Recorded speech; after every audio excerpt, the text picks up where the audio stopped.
تو میرے بھائیوں، تو جہنمی، تو میں نے آپ کو بتایا کہ جب جہنمی اور جنتیوں کی ملاقات ہو جائے گی، پھر اس کے بعد میں پروردگار عالم دونوں کی ملاقات کروائے گا۔ جو دنیا میں غریب تھے، مفلس تھے، تو وہ سب جنت میں دکھیں گے، لیکن جو امیر زادے تھے، جو سید زادے تھے، وہ سب جہنم میں دکھیں گے۔ کیوں دکھیں گے؟ اس کے سرٹیفکیٹ میرے پاس میں ہے، کیونکہ پروردگار عالم نے سورہ توبہ میں جو فرمایا، یا ایھا الذین آمنوا اتقوا اللہ وکونوا مع الصادقین، سچوں کے ساتھ میں ہو جاؤ۔ تو تم سچوں کے ساتھ میں لے لیتے ہو کہ سچوں کے ساتھ میں ہو جاؤ، سچوں کے ساتھ میں ہو جاؤ، لیکن یہ پہلے والا جو جملہ ہے، آمنوا اتقوا اللہ، اللہ سے ڈرو، اللہ سے ڈرو، اللہ سے ڈرو، یا دونوں جگہ پروردگار عالم نے جہاں یہ فرمایا، یا ایھا الذین آمنوا اتقوا اللہ وابتغوا الیہ الوسیلہ، تم اللہ کی طرف وسیلہ تلاش کرو، جہاں ہم کو یہ ملتی ہے، جہاں ہم کو یہ حکم دیا پروردگار عالم نے کہ سچوں کے ساتھ میں ہو جاؤ، جہاں پر یہ حکم دیا کہ تم ان کے ساتھ میں ہو جاؤ کہ جس پہ اللہ پاک نے انعام فرمایا، صراط الذین انعمت علیہم غیر المغضوب علیہم ولا الضالین۔ تو تم دعا مانگو تو اس طریقے سے مانگو، اے مولا ہم کو ہدایت دے اس راستے کی، ان لوگوں کے راستے کی جن لوگوں پہ تیرا انعام ہوا، اور جن لوگوں پہ انعام ہوا ہے وہ کون لوگ ہیں، وہ بھی میں آپ کو بتا دیتا ہوں۔ وہ صدیقین ہیں، وہ نبیین ہیں، وہ رسول ہیں، وہ شہید ہیں۔ میرے بھائی، وہ گدی نشی نہیں ہیں، وہ لڑکی نشی نہیں ہیں، وہ عورت نشی نہیں ہیں، وہ نبی ہیں، وہ رسول ہیں، وہ شہید ہیں، وہ صدیقین ہیں، وہ صالحین ہیں۔ میرے بھائیوں، نبیوں سے سوال نہیں ہوگا کل بروز قیامت، رسولوں سے سوال نہیں ہوگا، صدیقین سے بھی سوال نہیں ہوگا، مگر بتاؤ تو صحیح تمہارے پیر جی سے سوال نہیں ہوگا، یہ تمہارے پاس سرٹیفکیٹ کہاں سے آیا؟ میرے بھائیوں، تو جنتی جہنمی جب ملاقات کریں گے آپس میں، تو جہنمی جنتی سے کہیں گے، بتاؤ تمہیں کون سی وجہ ایسی تھی جو تم یہاں پر آ گئے؟ تو وہ کہیں گے، ہاں سب سے پہلی وجہ یہ تھی کہ سب سے پہلا ہم تو یہ سمجھتے تھے کہ ہم دنیا میں بہت گدی نشی، عورت نشی، بڑے بڑے لیڈروں سے ہمارے تعلقات ہیں، بڑے بڑے سیٹ، کروڑ پتی سے۔ میرے بھائیو، اگر ایک چھوٹے سے آدمی کے، ایک MLA سے اگر ٹانکا بھڑ جائے، وہ سینہ تان لیتا ہے، سینہ، ارے میرے تو فلاں منتری سے، مگر جب تک وہ MLA ہے، جب تک ہے وہ MP ہے، جب تک ہے وہ جب چیف منسٹر ہیں، سڑکیں جام کر دیتے ہیں، سڑکیں جام، ذرا سی بات پہ میرے بھائیو موم لنچنگ ہو جاتی ہے، ارے ہماری سرکار آ گئی، یادووں کی سرکار آ گئی، تو جو مسلمان جتنے بھی نیتا ہوتے ہیں ان سب کے سینے چوڑے ہو جاتے ہیں، وہ بھی موم لنچنگ کے ذریعے سے مارتے ہیں، وہ بھی بھرشٹاچار کرتے ہیں۔ اور جب دلتوں کی سرکار آ جاتی ہے میرے بھائیوں، جب بہوجنوں کی سرکار آ جاتی ہے، تو وہ بھی سینہ تان لیتے ہیں، وہ بھی اتیاچار کرنے لگتے ہیں۔ اور جب بہو سنکھیک یعنی جب دہشت گردی مچانے والے، جب بھگوا آتنکوادیوں کی، جب راشٹر بات کرنے والے نہیں بلکہ راشٹر گروہی، میرے بھائیوں راشٹر بھکتی والے نہیں، دیش بھکتی والے نہیں، بلکہ جو دیش گروہی ہیں، بھگوا آتنکواد، جب ان کی سرکار آ جاتی ہے تو میرے بھائی اس میں تو کوئی بھی نہ برہمن سلامت رہتا ہے، نہ دلت سلامت رہتا ہے، دلتوں پہ ہتیا، برہمنوں پہ ہتیا۔ میرے بھائیوں، ایسا یوا جس کی ایک جان کی قیمت 1 کروڑ جانوں کے برابر، وہ اس بھگوا آتنکواد کی زد میں آ جاتا ہے۔ آج میرے بھائیوں، ہندوستان میں کسی بھی قوم کی جان سلامت نہیں، کیونکہ ہندوستان کی ذات سلامت نہیں، ہندوستان کا سنویدھان سلامت نہیں، یہ ہے راشٹر ہت کی بات۔ تو میرے بھائیوں، میں کہنے کا مطلب یہ ہے، کل بروز قیامت جب جہنمی اور جنتی آپس میں ملاقات کریں گے، وہ کہیں گے ہم تو یہ سمجھتے تھے کہ ہمارے منتری صاحب ہم کو بچا لیں گے، جس طریقے سے دنیا میں بچا لیتے ہیں۔ دلتوں کی سرکار آ گئی تو یوں سمجھ لو سارے جیل خانے دلتوں کے ہو جاتے ہیں، سارے سرووچ نیالے اچ نیالے دلتوں کے ہو جاتے ہیں، اگر بہو سنکھیوں کی آ گئی تو سارا سپریم کورٹ ان کا ہو جاتا ہے، سپریم کورٹ کے جج ان کے ہو جاتے ہیں، ہائی کورٹ کے جج ان کے ہو جاتے ہیں، سب کچھ نیالے ویوستھا سب کچھ دھاراسائی ہو جاتی ہے، سب کچھ دھاراسائی ہو جاتی ہے۔ تو وہ کہیں گے ہم تو یہ سمجھتے تھے کہ ہمارے باپ گدی نشیں ہیں تو ہم کو بچا لے گا، ہمارے باپ عورت نشیں ہیں تو ہم کو بچا لے گا، لیکن کسی نے نہیں بچایا۔ ہم تو یہ سمجھتے تھے کہ ہم تو بچ جائیں گے کل بروز قیامت، لیکن ہم کو کسی نے نہیں بچایا، ہم تو مارے گئے۔ اور سب سے پہلا جو سوال ہوا وہ ہم سے سوال یہ ہوا، ہم سے یہ پوچھا گیا قالو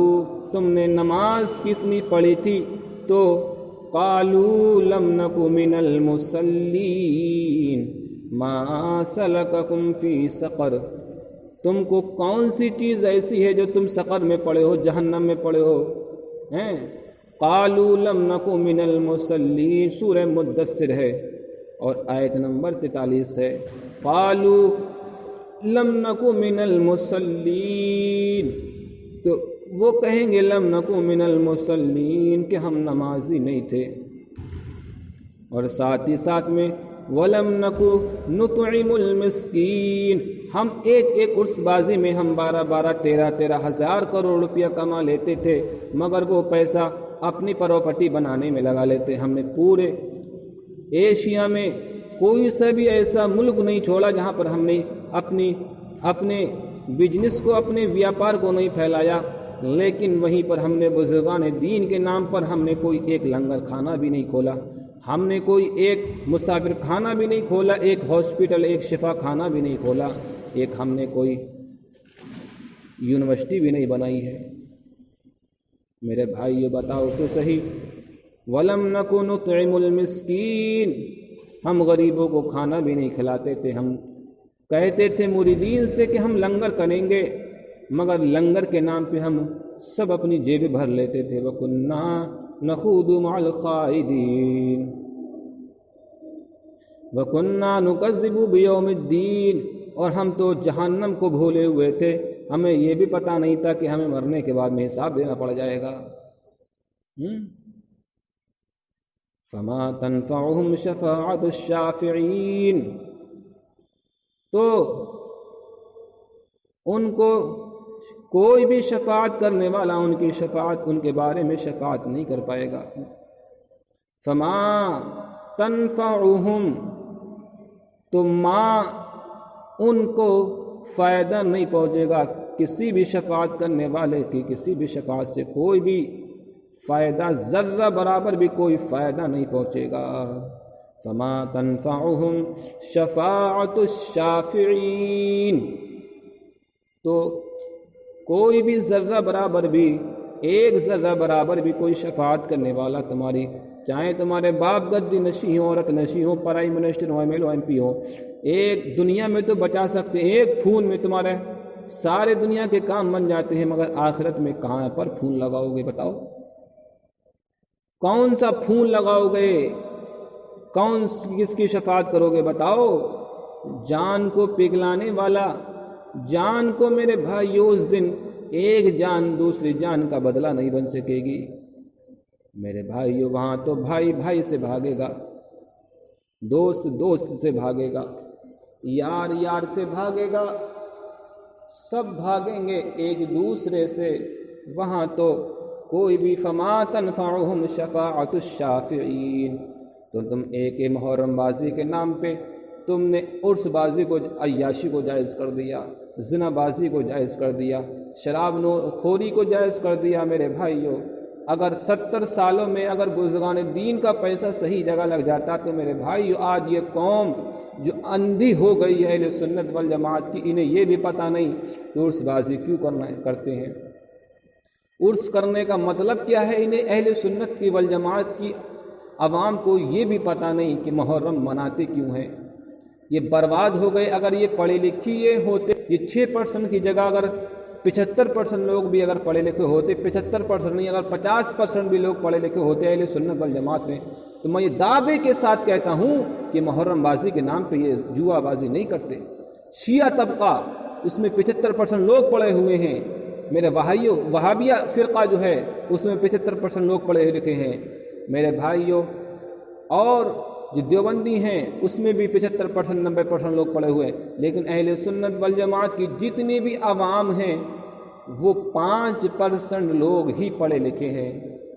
میرے بھائیوں۔ جو 5% لوگ پڑھے لکھے ہیں وہ یہ کہتے ہیں کہ محرم بازی مت کرو، اس کے ذریعے سے اہل سنت والجماعت کا بہت بڑا نقصان ہو رہا ہے، عرس بازی مت کرو۔ دیکھو جو میں کہہ رہا ہوں تم سے کہہ رہا ہوں، دیکھو غیروں نے جو الپسنکھیا میں تھے، جو میجورٹی میں تھے، انہوں نے کتنی ترقی پالی، جو ہم سے الگ ہوئے صرف 500 سال ہوئے ہیں، جو ہمارے مذہب سے نکلے ہیں، جس کو سکھ دھرم کہیے، جو 10 گرو کو مانتے ہیں میرے بھائیو، آپ ان کے گرودوارے پہ چلے جائیے، امرتسر میں آپ چلے جائیے، آپ بتاؤ تو صحیح ان کے پاس میں کیا نہیں ہے۔ انہوں نے اکالی دل جیسی سیاسی پارٹی کو جنم نہیں دیا، ان کے پاس ایک میڈیا نہیں 1000 میڈیا موجود ہیں میرے بھائی، ان کے پاس میں ان کے بزرگان، ان کے خود کے اپنے آشرم موجود ہیں، ان کے خود کے شفا خانے موجود ہیں، ان کے منت خانے موجود ہیں، ان کے خود کے ہاسپٹل موجود ہیں، ان کے خود کے مسافر خانے موجود ہیں۔ میرے بھائی اہل سنت والجماعت کا کسی بزرگ کے نام پر ایک مسافر خانہ آپ کو نہیں مل سکتا، ایک منت خانہ آپ کو نہیں مل سکتا، ایک شفا خانہ آپ کو نہیں مل سکتا۔ وَلَمْ نَكُ نُطْعِمُ الْمِسْكِينَ، تو ہم غریبوں کے نام سے، ہم تو غریبوں کے نام پہ، پھول کے نام پہ، چادر کے نام پہ، گھاگھر کے نام پہ لوٹتے تھے۔ وہی چادریں جو مزارات پہ چڑھتی تھیں بزرگان دین پہ، وہی ہم دوسرے دن وہی مزارات کی چڑھائی 10 مرتبہ چڑھنے کے بعد میں وہی ہم کوڑے دان میں انہیں پھینک دیتے تھے، نجاست کی جگہ ہم پھینک دیتے تھے۔ میرے بھائی یہ بتاؤ تو صحیح، وَكُنَّا نَخُوضُ مَعَ الْخَائِضِينَ وَكُنَّا نُكَذِّبُ بِيَوْمِ الدِّينِ، اور ہم جھٹلاتے تھے کہ قیامت کا دن کو بھی ہم جھٹلاتے تھے۔ فَحَتَّى أَتَانَا الْيَقِينُ، یہاں تک کہ ہم آپ کو یقین ہو ہی گیا۔ فَمَا تَنْفَعُهُمْ شَفَاعَةُ الشَّافِعِينَ، تو ہم کو میرے بھائیوں اب ہمارے کون ہے جو اس دن شفاعت کرنے والا، جو اس دن شفاعت کرے؟ کون ہے بولو؟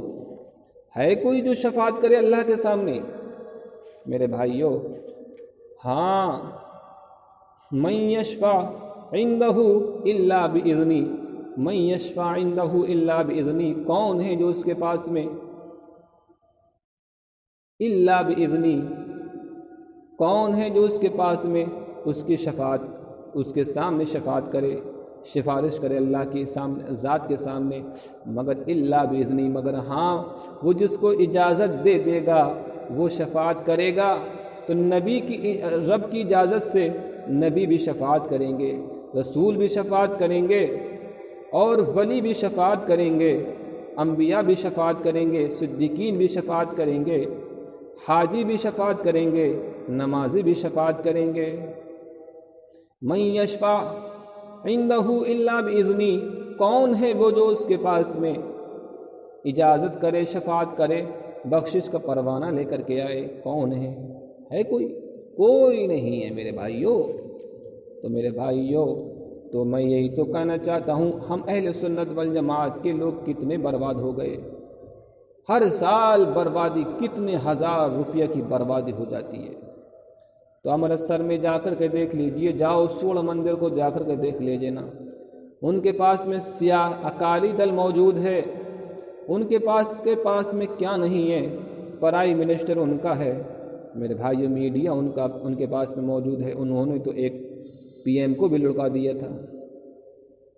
میرے بھائیو۔ یہ ہوتی ہے شکتی میرے بھائیو۔ جب امرتسر میں گولیاں چل رہی تھیں سورج مندر میں، اس وقت جو گارڈ تھے ایک پی ایم کے، جو سب سے پہلی ہمارے یہاں پر مہیلا جو پرائم منسٹر بنی تھیں، جنہوں نے ہمارے ہندوستان کا نام روشن کیا تھا، ہندوستان کو جو بدوشوں سے تعلقات بنوائے تھے، اس وقت ان کے گارڈ ہی نے ان کو شہید کر دیا تھا میرے بھائیو۔ ہمارے سر میں گولی چلی تھی میرے بھائیو۔ تو کہنے کا مطلب یہ ہے کہ یہ ہوتی ہے ایکتا، یہ ہوتی ہے ایکتا۔ کیونکہ وہ اپنے گرو کو مانتے ہیں، جو گرو ایک کہتے تھے، یہ بھی کہتے تھے کہ چڑیارا